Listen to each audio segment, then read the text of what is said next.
So Uyghurs rather, who are they? Well, they're not Chinese. Ethnically, they're very much like Turkish people. Um, in Central Asia, there's this whole bunch of countries. It's a large area. I refer to as the stands. There's Turkestan, there's Afghanistan, there's all kinds of stands around there.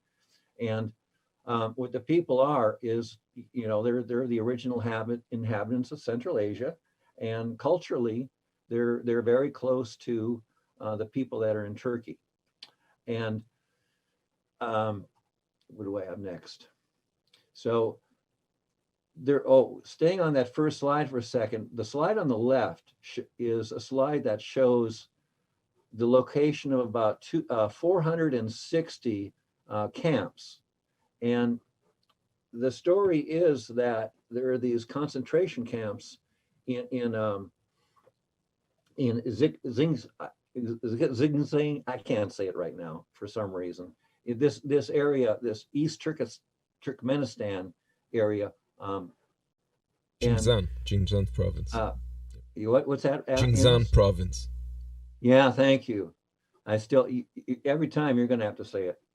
Okay, so one thing about what's been happening to the American news is we hear reports and they're never followed up, and they're vague, and so we get this impression that it maybe is going on, maybe it isn't going on. Well, I've spent enough time on this to know that it is going on, and the world needs to pay more attention to it. It does actually have implications for us, and we'll be getting into that. So what's happened is because the Chinese people are mostly Han Chinese, which is a very specific ethnic group of Chinese, and they're 90%. And there were ethnic issues through the years with the people in Xinjiang, and they're looked down upon by the rest of the Chinese people. They're given poor jobs, and so there's kind of there's an ethnic tension. And about 2010, there was a serious riot in one of the cities because frankly, the dominant Chinese have been oppressing these people for quite a few times. They don't get the right jobs. They're considered to be inferior. And so there was a riot, and that led to the government deciding that they would take care of the problem by eliminating the Uyghurs. And so we'll be discussing genocide and what it is, and why it does apply to this case. And I know it does. I've gotten into it, and I'll explain myself. And so it's quite an eye-opening report, and let's get into it. So what do we have next? Next, we have a slide that Amos, you put this one in. So this one's new to me. Let's just play it and see what's there. Yep. All right, here we go. In a far corner of northwestern China, a car drives along a wall lined with barbed wire, heading towards what looks like a standard apartment complex. Access here is restricted, and the camera person is filming secretly.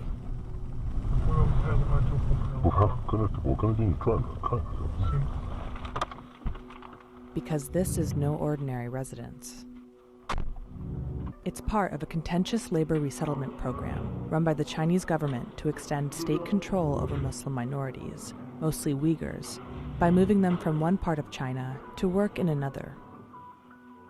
This covert, low-quality footage that we've adjusted to reveal some details and obscure others gives us some rare insights into how people in this program live and are indoctrinated.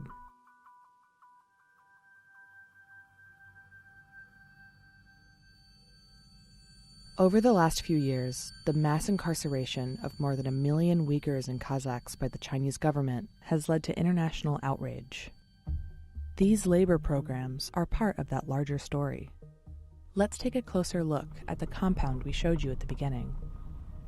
It's in Xinjiang, in the northern city of Quaitun, where the population is mostly China's Han ethnic majority. But the workers in the compound are Uighurs and other minorities, transferred there from their homes in Hotan and Kashgar, hundreds of miles away.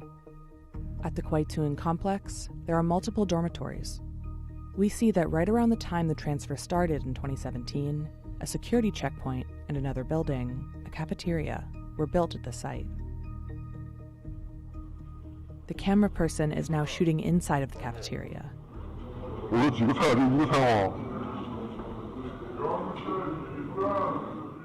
We can see the compound's residents. They all work as street cleaners. A sign describing the program calls them Kashgar and Hotan surplus labor. It also lists instructions for how they should conduct themselves, and another poster offers guidelines on how to interact with the local population.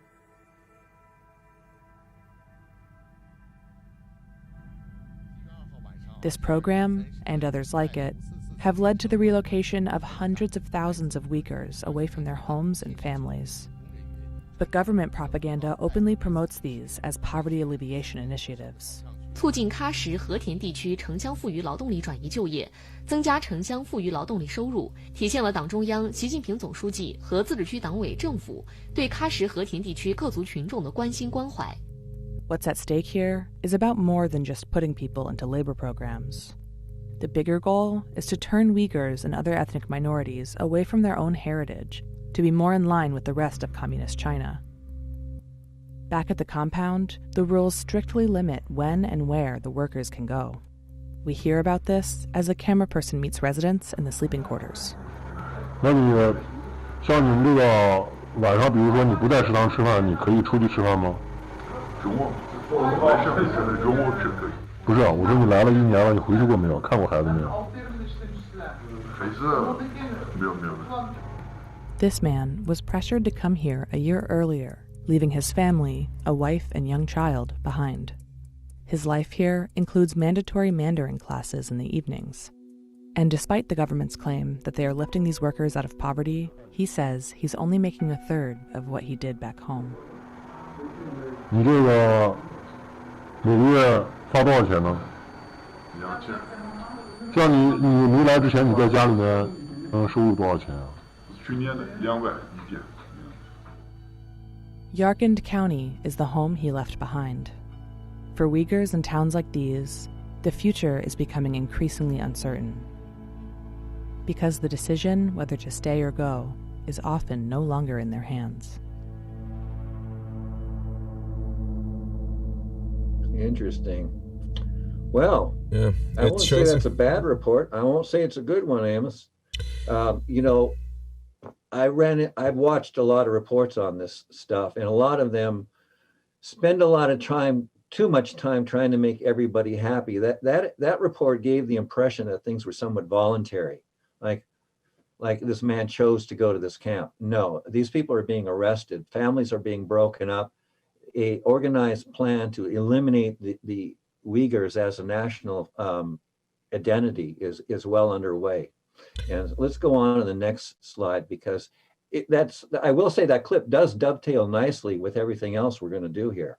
Okay, now this one I put together, it's got 3 still pictures, and these pictures, you know, I think each one's worth about 1,000 words, and so you have 3,000 words saying that the camps actually exist.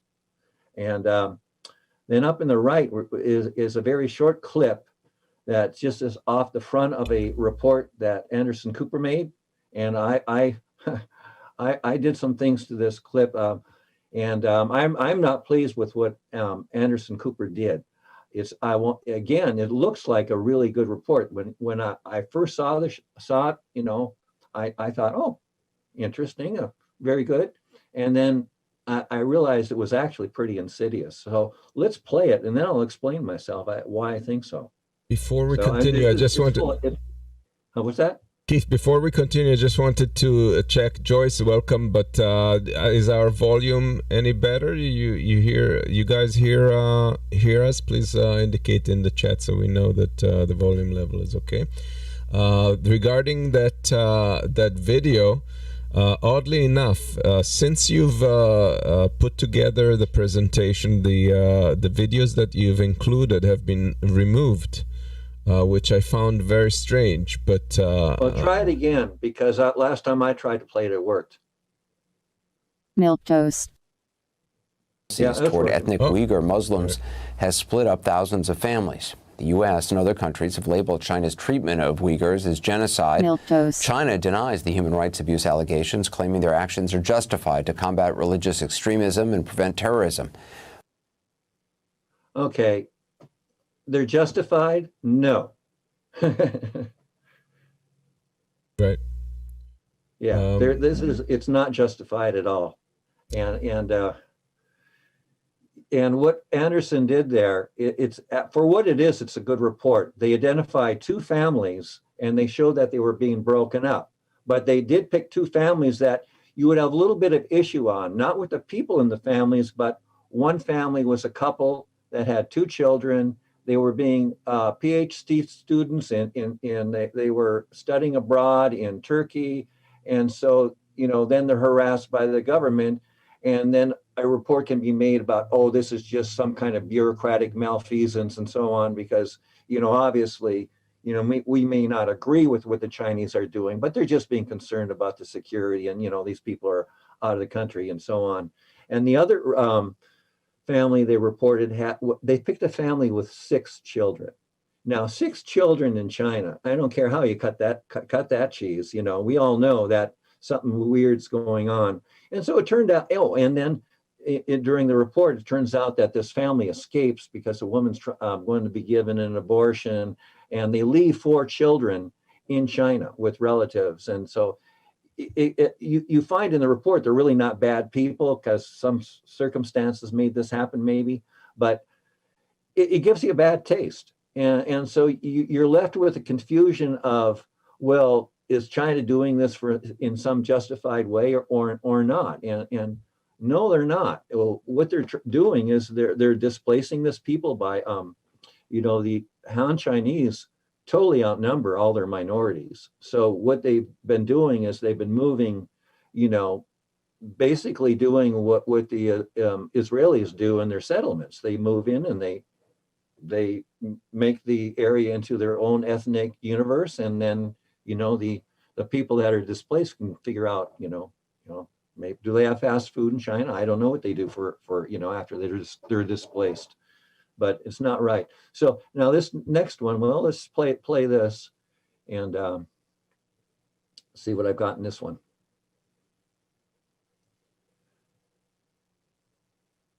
Oh yeah, this first part is off a website. It's quiet and the sound won't start for a moment.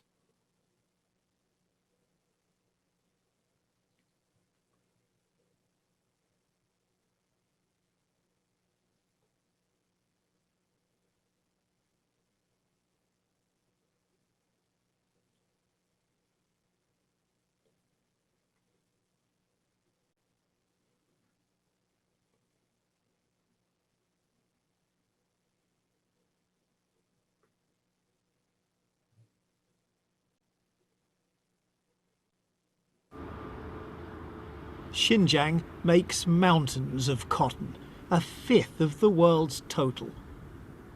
And they're waiting for us. We're turned back at checkpoints, stopped from filming, questioned and followed. Further behind is also following us. This is one site we're trying to get to, a giant re-education camp. But more recently, something else has been built next door, a textile factory. Days after its completion, a large group of people can be seen being moved between the camp and the factory.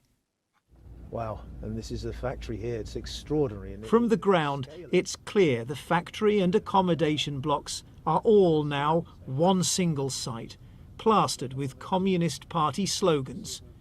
But when we get out to film, We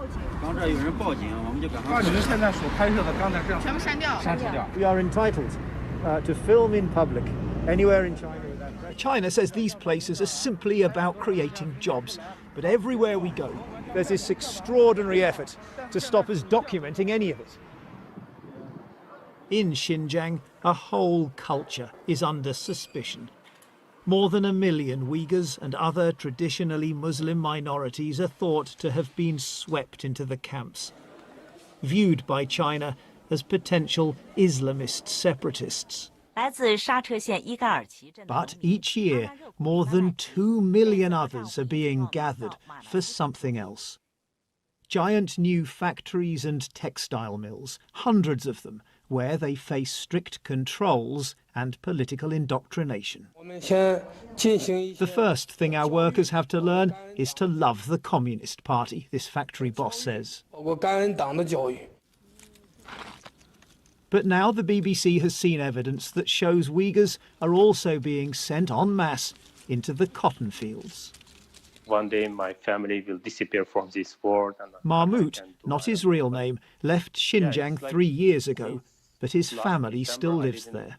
And my mom told me she's picking the cotton for the government officers. It's like our duty to do that work. They will just go because they are so afraid of being taken to jail or somewhere else. Newly uncovered documents show the scale. 150,000 pickers sent to one area, almost as many again organised for another. They're given ideological education, and the lazy, the authorities say, are being taught the glories of work. The evidence suggests that the real intention here in Xinjiang is the dismantling of an entire culture and its rebuilding through the total control of people's families, their faith, their thoughts, and on a massive scale across the fields and factories of this region in the work that they do. In a written statement, the Chinese government said workers from all ethnic groups in Xinjiang choose their jobs according to free will and sign contracts in accordance with the law. It said accusations of forced labour were completely fabricated. As we leave Xinjiang, we pass this prison camp complex, thought to contain multiple factory buildings. It's the first independent footage of this truly colossal site, a final chilling reminder that here, mass incarceration and mass labour are closely connected. John Sudworth, BBC News, Xinjiang. Yes. But why is China doing this? After all, Xinjiang is China's territory, isn't it? It's because the Chinese government, or the CCP, the Communist Party of China, is a Han-majority ethno-state that suppresses minorities. Don't get confused with American identity politics. We're talking about a country that is over 90% of one ethnic group, and what they say goes.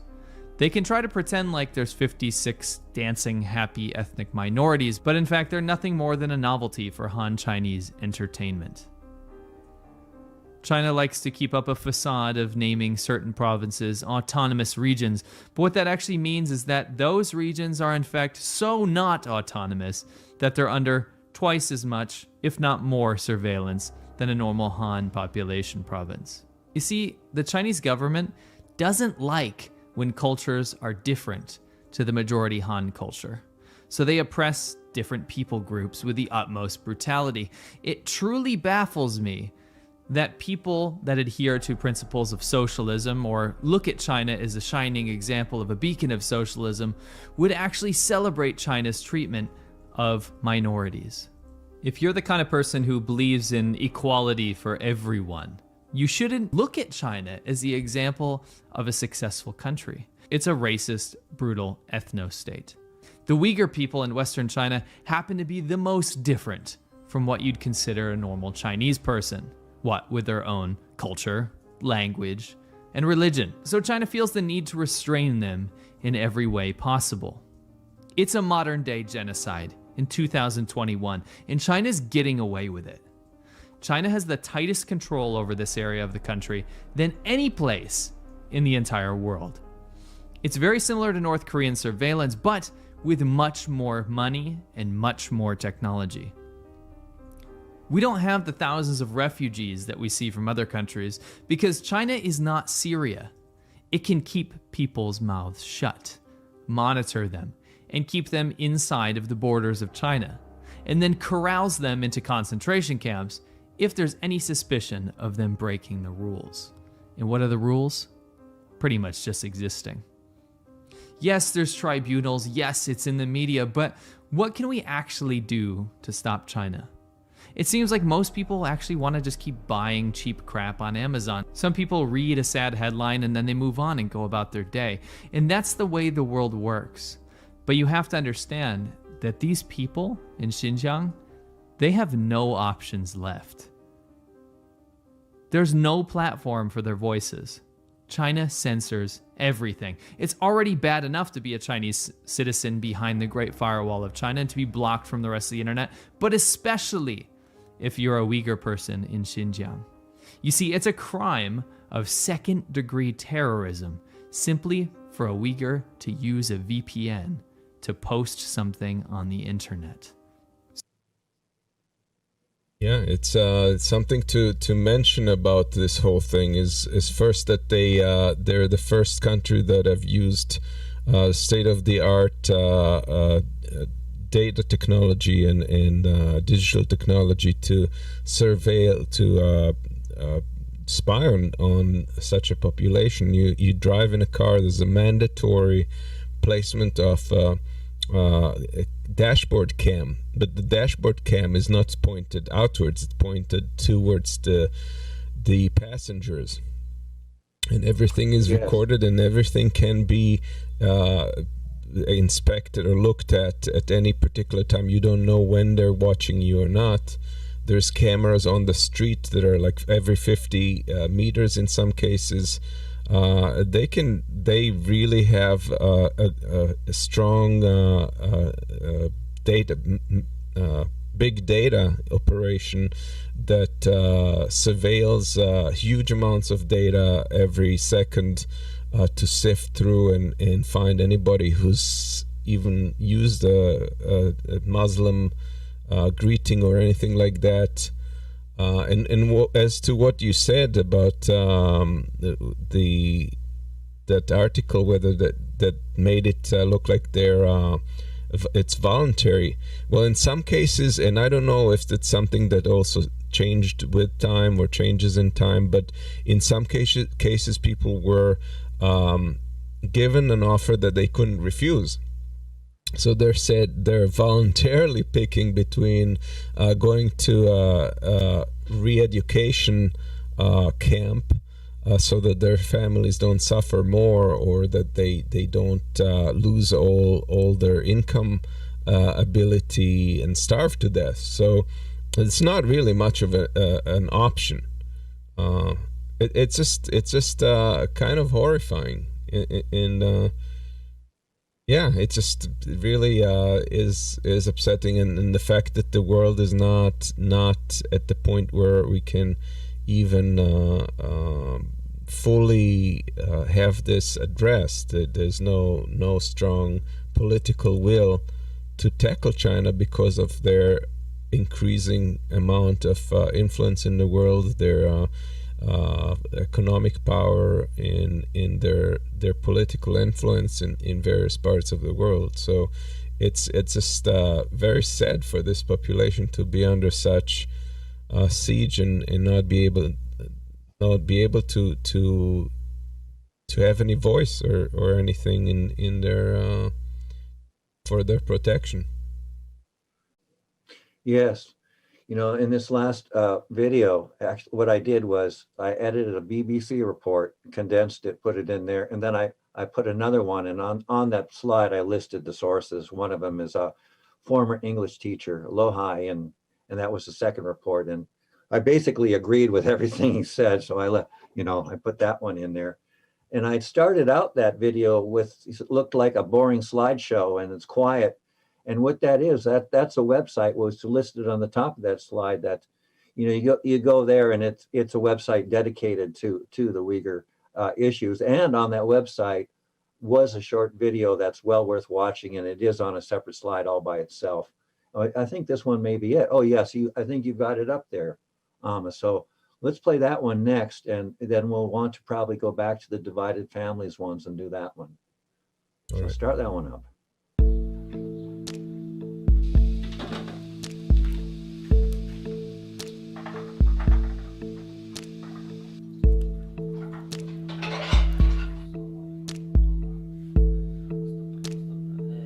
мұсылман ұлтын жою керек, мұсылманның жазуын, мұсылман киімін бәрін жоғалту керек. Бірыңғай Қытай болу керек деген жоспарлаған.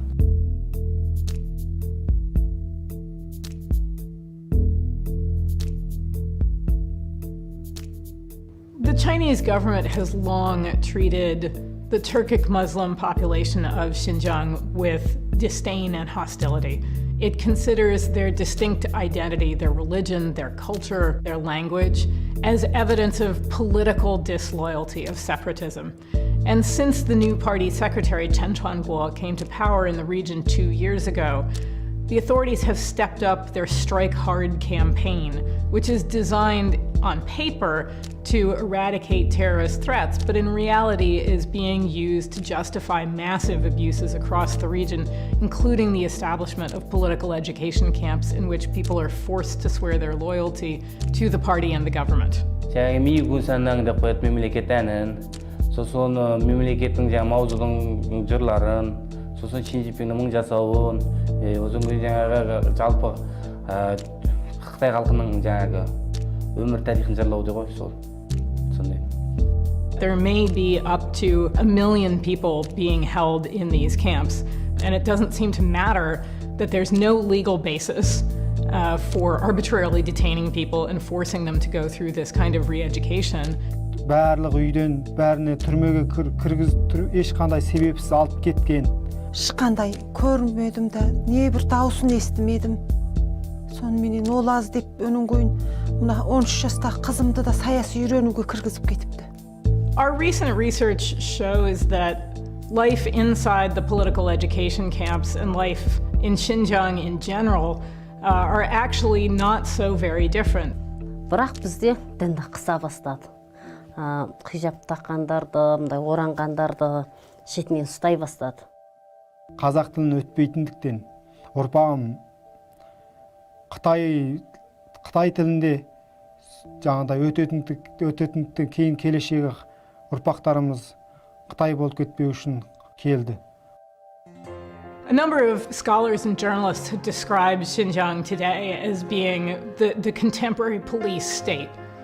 The region is awash in security forces, in checkpoints, metal detectors. It's almost impossible to do anything outside the line of the authorities' sight. Камера деген жетеді. Мысалы, бір сағатта жететін жеріңе, азыр деген жарым күндәрін жетесің. Ана жерге барып бір түсіп удостоверениең көзіңді, денеңді тексерте берсең, 10 метр жерге жүрсең, бір сақшы қана одан бітті-ау десең, тағы 10 метр жерде сен сол қолың ұстап жүресің ғой, жан қалтаңа, самайсың қалтаңа. Кешке шейін тексереді бізді. Қандай өмір сүреміз?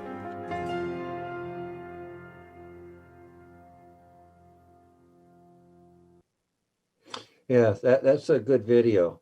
That website is kind of heavy on the oppression from a religious point of view, and which is true. That's what's going on. But really, the bigger picture is to try to actually eliminate the people, and that the definition of that is genocide.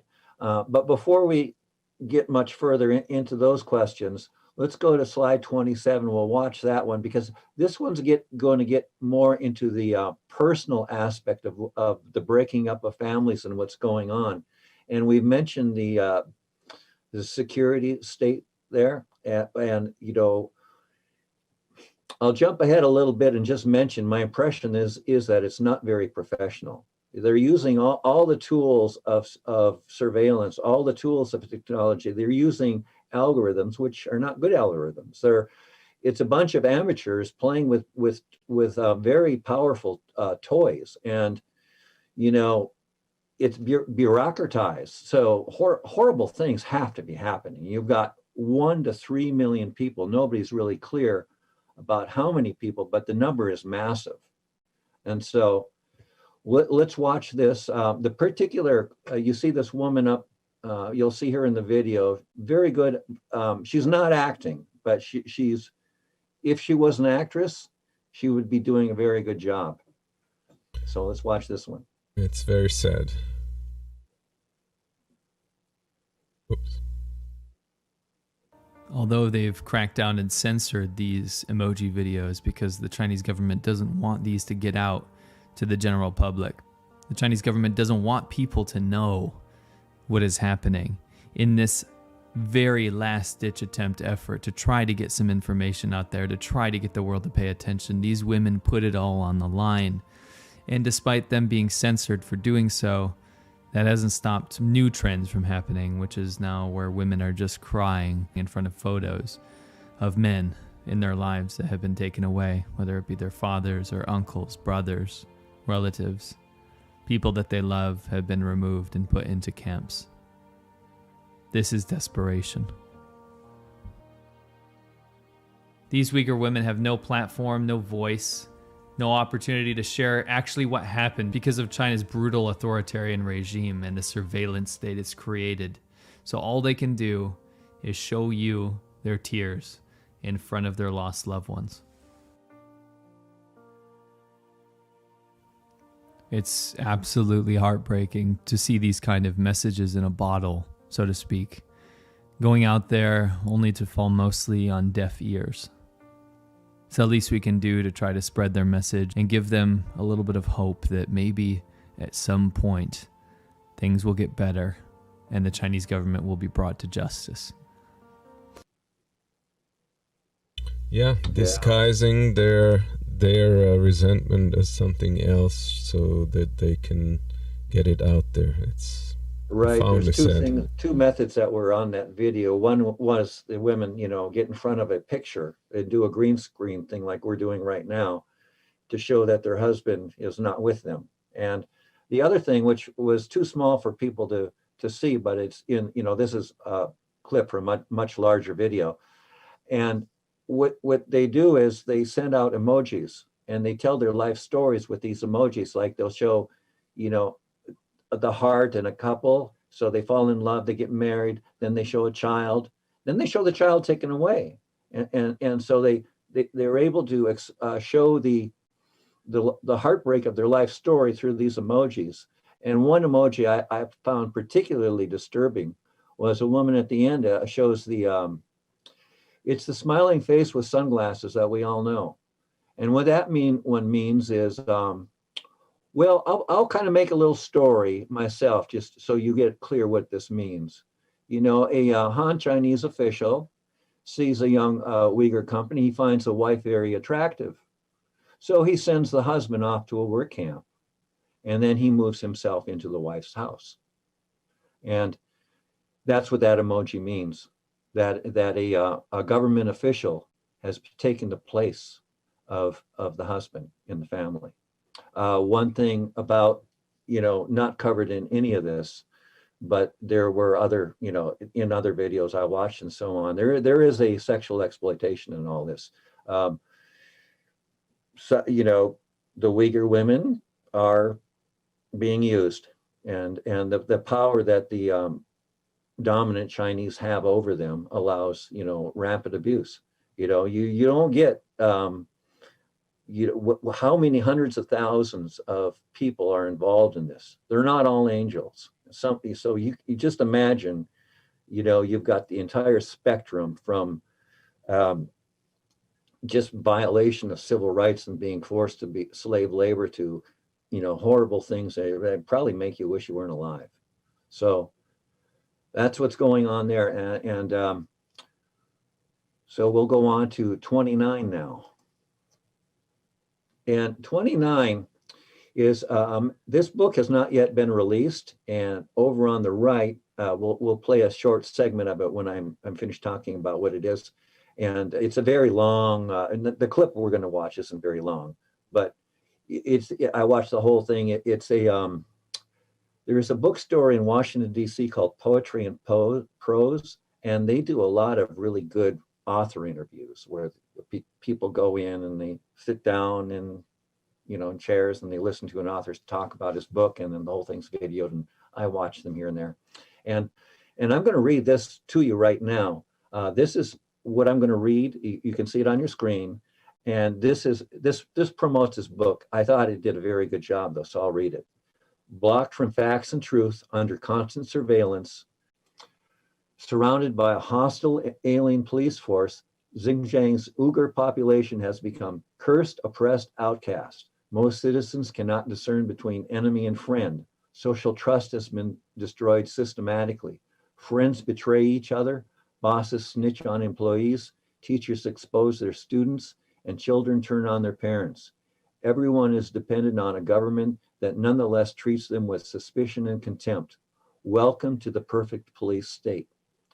And the author makes a point in this that it's really perfect not because the technology is perfect and doesn't make mistakes. It's perfect because the people have no power and don't know what's going on. And that it's perfect from the sense of being 100% effective.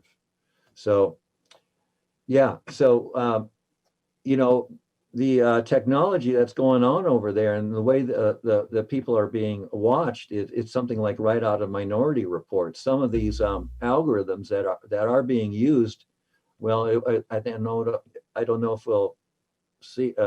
I know it was in one video I watched, and it's Minority Report. They're like, oh, somehow a algorithm figured out, like, if you're taking out your garbage at 2 a.m, that you might be a terrorist, and then the algorithm triggers you for arrest, and then people actually come and arrest you. It's crazy, but this is what happens when you marry technology with inappropriately with this kind of stuff. And another movie that comes to mind in that context is Brazil, where a fly falls onto the printout and they come and arrest the rogue person. Yeah. Yeah, right. So what do we have next here? So about the 21st century nature of this perfect police state, as you call it in the title. Talk us through some of the technologies that we're seeing, some of the methods that are being pioneered by the Chinese, and your sense of how this can be replicated or transplanted in other contexts elsewhere.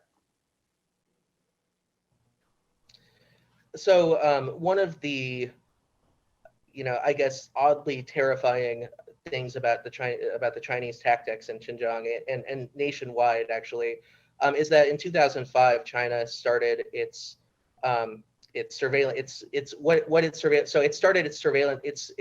I'm having trouble kind of defining this, because it's not a single surveillance system, but this is like a collection of systems that have been pieced together over the years. And so this collection of systems was called Skynet, which is, for those of you who have seen Terminator, when you go to China, you're essentially being surveilled by the Skynet system.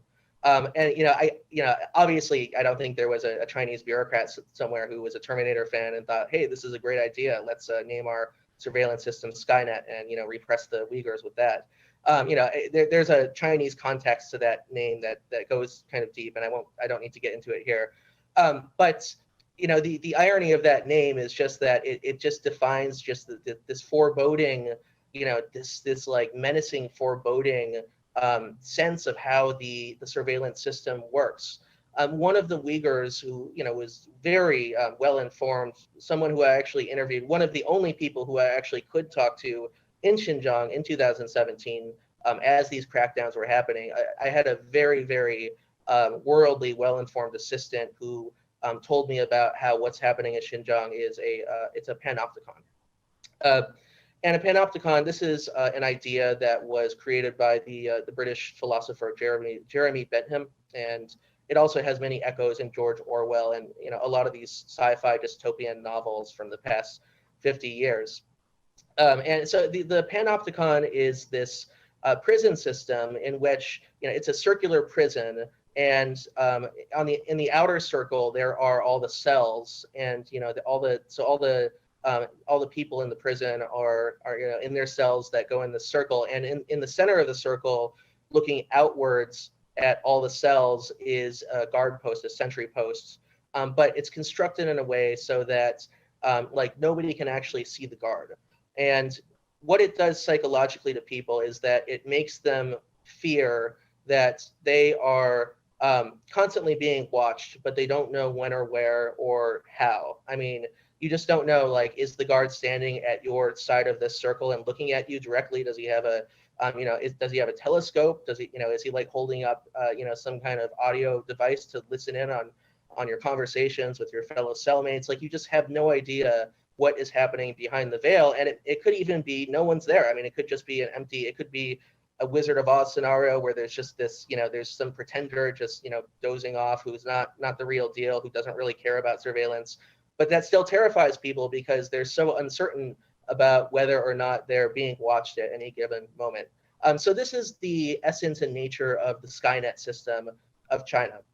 I did find a lot of evidence in my reporting in both written documentation that I found. I did get a number of leaks in the process of this, and also my interviews with some technology workers who had worked on this, this surveillance system in Xinjiang.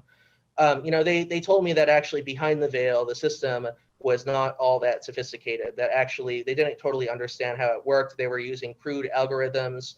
They just had bad data at times. I mean, it's like they would gather so much data that nobody could figure out what data was worthwhile and what was garbage. And nobody could really figure out, like, how does the AI system find a correlation, between someone who, like walks in the back door of their house and, that means that they are going to commit a terrorist crime in a week. Like, these are the kinds of correlations that the AI would make for them. And so, so like, yeah, I mean, like that's, it's kind of like goofy that, that the AI would think that, but, that's the irony of this perfect police state. I find it just so ironic that the perfect police state is perfect because of its imperfections, because it's not perfect. Like, I just think that if this system were actually perfect, then people would be able to figure out how it works, and they would, find ways to, not go to a concentration camp.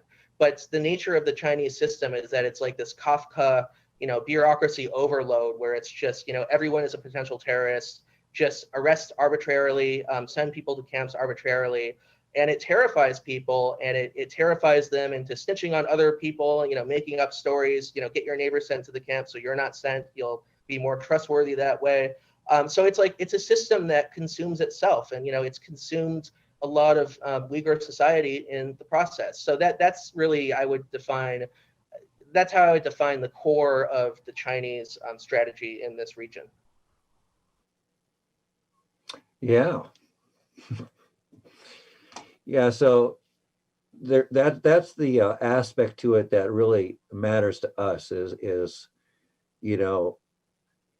what's happening in China right now with the Uyghurs could happen, is probably going to happen in a lot of different ways all over the world, because the technology is seductive and people in power are going to use it.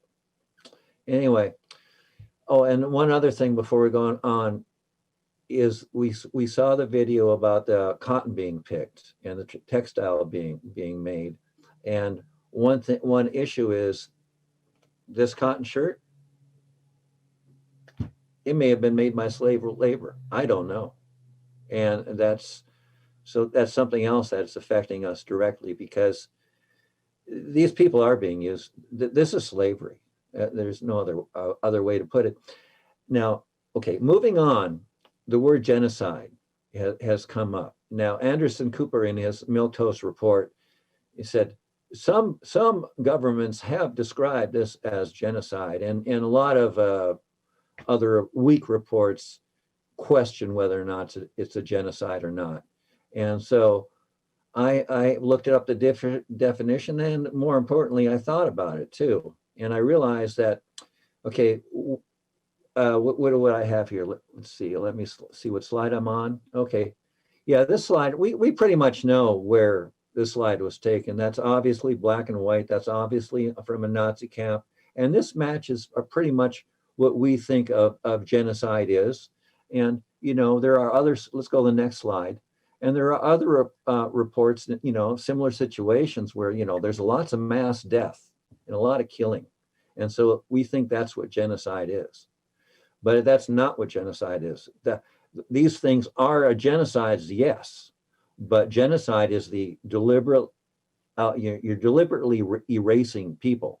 And if you're going to do that, you're going to kill somebody. You're not going to eliminate the national identity and change the way people live, change their language, change their system of writing, change where they work, break up their families. I don't have to go on. You're not going to do that without killing somebody.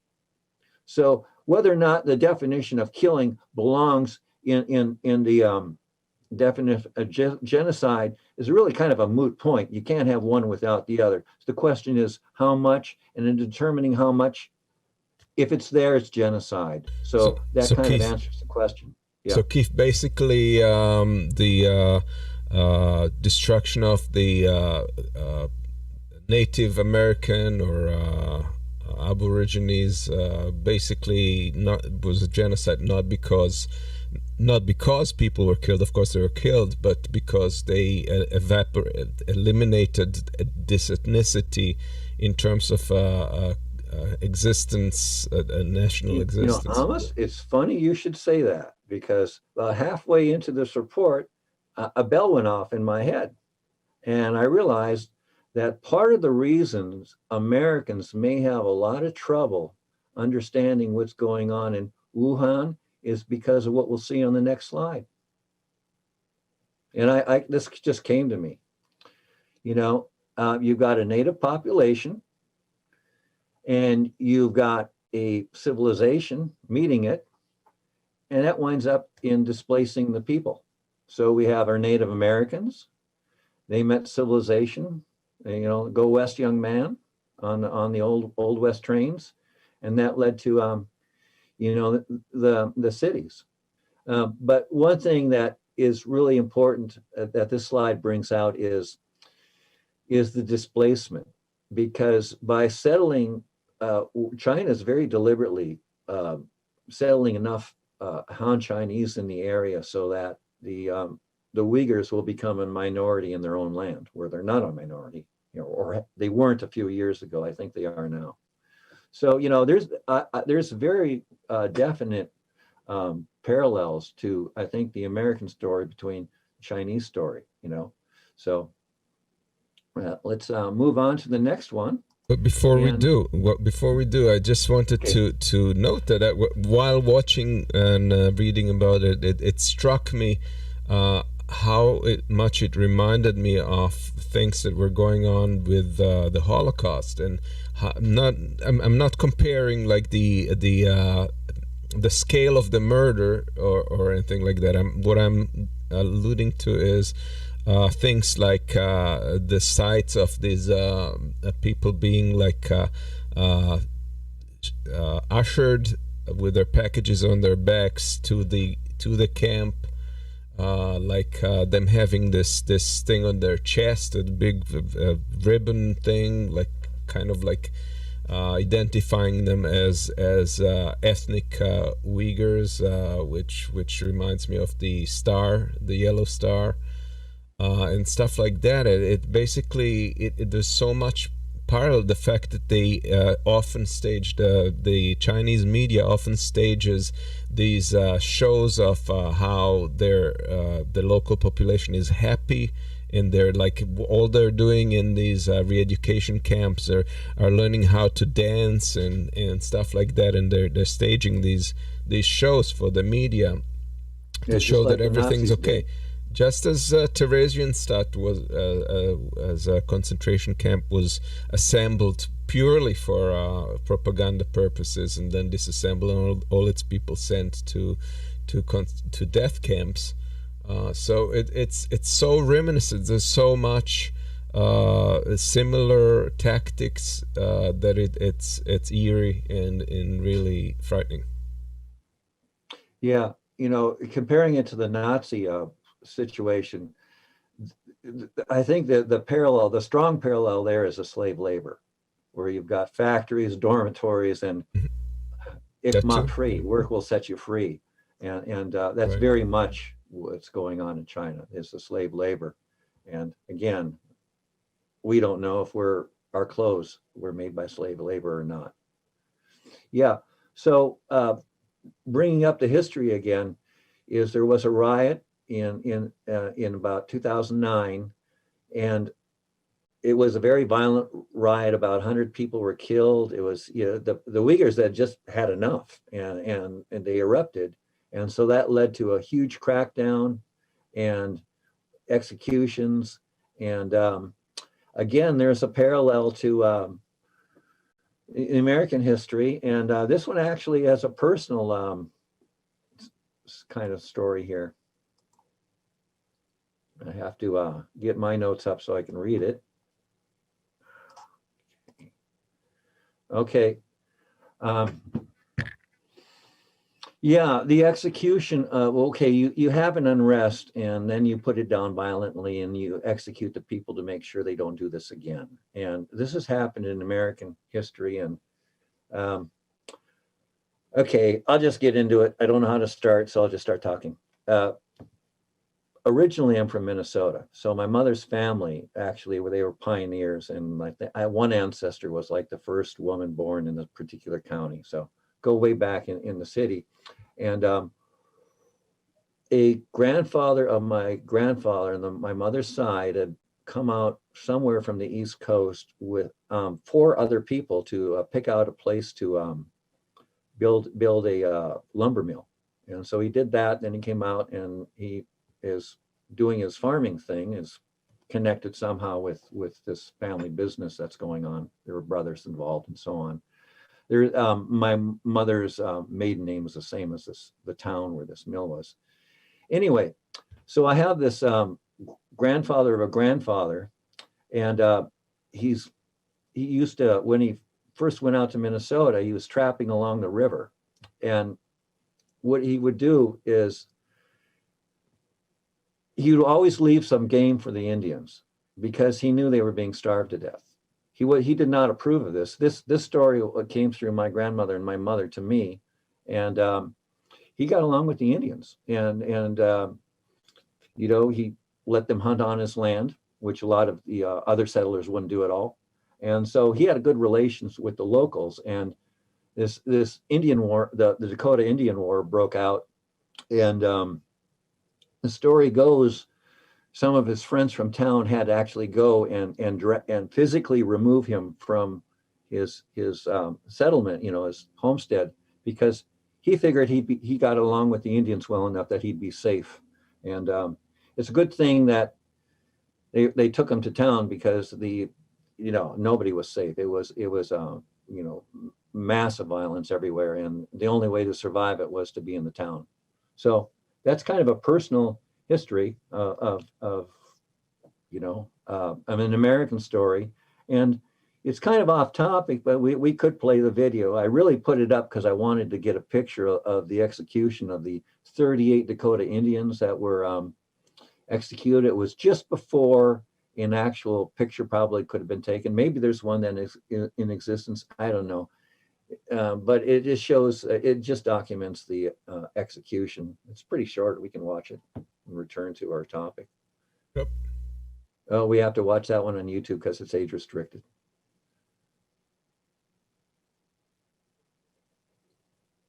That fateful day, they were led out of the prison compound. They were shackled and chained together. They had hoods on them. The women began wailing and weeping. One of the prisoners, in a loud voice, said, "Namach umpo metakwepi, hear me, my people. Today is not a day of defeat. It is a day of victory. For we have made our peace with our Creator. We now go to be with Him forever. Remember this day to tell our children so they can tell their children that we are people who died a noble death. Do not mourn for us. Rejoice with us. It's a good day to God."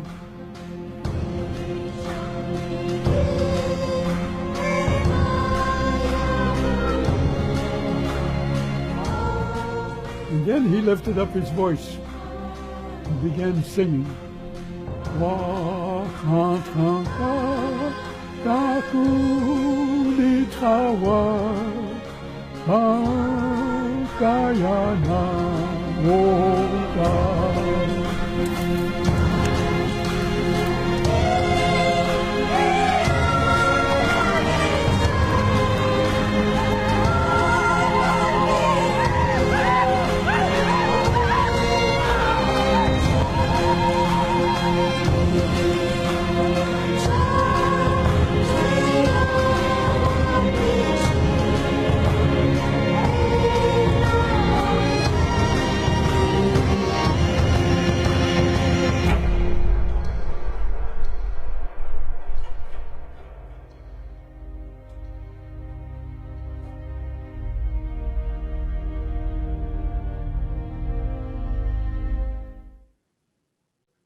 Yeah. So, that's the American history. And one thing about the Uyghurs is they are good horsemen. So one can wonder if 100 years from now, if there won't be a band of Uyghurs riding into one of their cities saying, "Oh, this is where they executed so many of our people," because the parallel is pretty clear. So I hope the world wakes up to this. I hope more people pay attention, but I doubt that it will happen. We're involved economically with China. It was pretty clear from the Anderson Cooper report, which was doing this report just really fascinating, because I watched that report. I liked the Anderson Cooper report, didn't see a thing wrong with it. Then the more and more I get into this, I began to hate that report and realize that this was something that was trying to incite some kind of humanitarian sympathy without telling you what the problem really is, or what's going on, or how much we're involved with it, or any of that. So that's where we are with the Uyghurs. Yeah, and with current political situation, I don't see any end to it. I don't know. China is expected to be the biggest global economy in a few years, and it's very I'm very pessimistic that they can survive as a culture, as an ethnicity. I think the fact that they've taken in that project of diluting this ethnicity to a point of disappearance may be successful, unfortunately, and that's very disheartening. I hate to agree with you, but I do. It's horrible.